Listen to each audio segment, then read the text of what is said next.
শতকোটি বছর পর করলাম শিবরাত্রি ভালো একখান বর পাওয়ার জন্য। এইদিকে রাত 1টার সময় বর্ষা দিল পুকুরে ডুব। কেন দিল সেটা তোমাদের অবশ্যই বলবো। আর শিব পুজোর দিন সারা রাত ধরে আমরা কি করেছি সেগুলো তোমাদের সঙ্গে শেয়ার করবো। তাহলে চলো গাইস ভিডিওটা একদম প্রথম শুরু করি। শিব পুজোর দিন সকালবেলা আমি চলে গিয়েছিলাম বাজারে ফল প্রসাদ কেনার জন্য। আমি পুজো দেবো কি দেবো না এটা নিয়ে না দোমনায় ছিলাম, কারণ তোমরা সবাই জানো যে মেয়েদের সব থেকে বড় প্রবলেম হচ্ছে গিয়ে পিরিয়ড।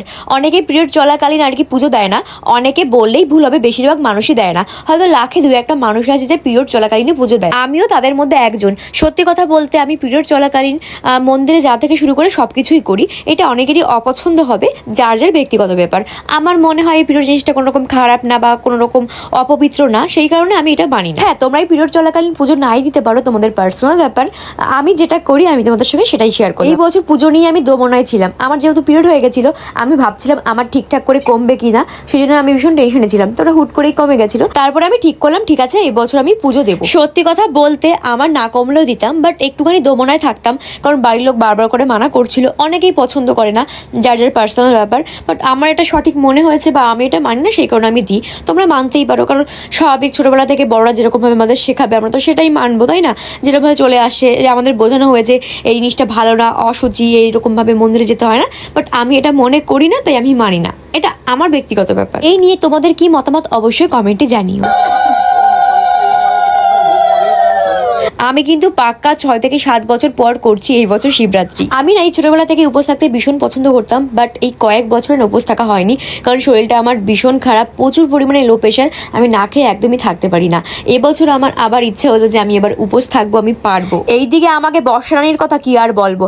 আমাকে বর্ষারানী তো 3 দিন ধরে খাওয়া দাওয়া ছাইড়া দিচ্ছে। 3 দিন ধরে উপোস আর 4 প্রহরে ঢালবে জল। তোমরা এই বছর কে কে শিবরাত্রি করেছো অবশ্যই কিন্তু কমেন্টে জানিও। হ্যাঁ, ভিডিওটা পোস্ট করতে আমার একটু লেট হয়ে গেছে। 1 প্রহরে জল ঢেলে কিন্তু আমরা ঘরে এসে আবার গল্প করছিলাম। এই বছর কিন্তু তিতলি উপোস থাকতে পারেনি, কারণ ওর হচ্ছে গিয়ে পিরিয়ড হয়ে গেছিল। আর ওই জিনিসটাকে মানে আমরা কিন্তু সারা রাত জেগে থাকবো, যেই কজন আমরা উপোস থাকবো। 4 প্রহরে কিন্তু জল ঢালা হবে।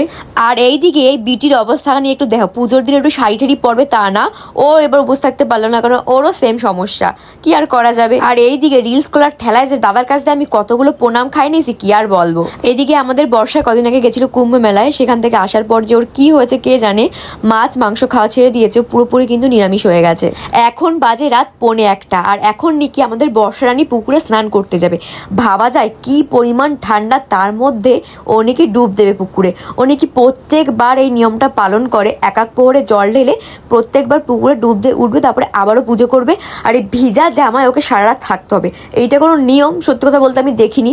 তোমরা এরকম নিয়ম কোথায় দেখেছো কিনা অবশ্যই জানিও। এই কনকনে ঠান্ডার মধ্যে তো আমরা সোয়েটার মোয়েটার পরে নিছি, আর এই মহিলার কাণ্ড দেখো, ঠান্ডা বান্না তো কিছু নাই।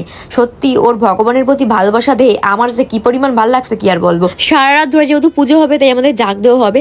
আমাদের কিন্তু হালকা হালকা ঘুমও পাচ্ছিল, তাই বললাম চল সব মিলে আমরা উনো খেলি, তাহলে আমাদের আর ঘুম পাবে না। তারপরে সারা রাত ধরে আমরা উনো খেললাম, পুজো দিলাম। এদিকে দেখো বর্ষা ভিজা জামা কাপড়ে দিচ্ছে এখনো পুজো। সত্যি কি অদ্ভুত নিয়ম, একবার ঠান্ডা লাগলে তারপরে বুঝবে। ভগবান জানো আমাকে বর্ষারানীরে ভালো একখান বরদান করে। আর এখন হবে যজ্ঞ, সেজন্য যজ্ঞর জন্য কিন্তু কাটা হচ্ছিল।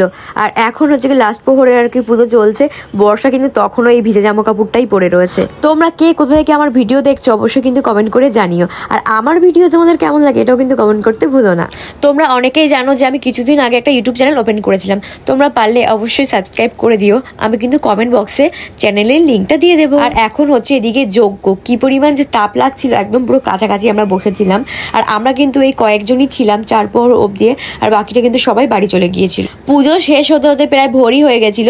আর এখন আমরা সবাই মিলে একটুখানি যাবো গাইস চা খেতে, এত ভোরবেলায়।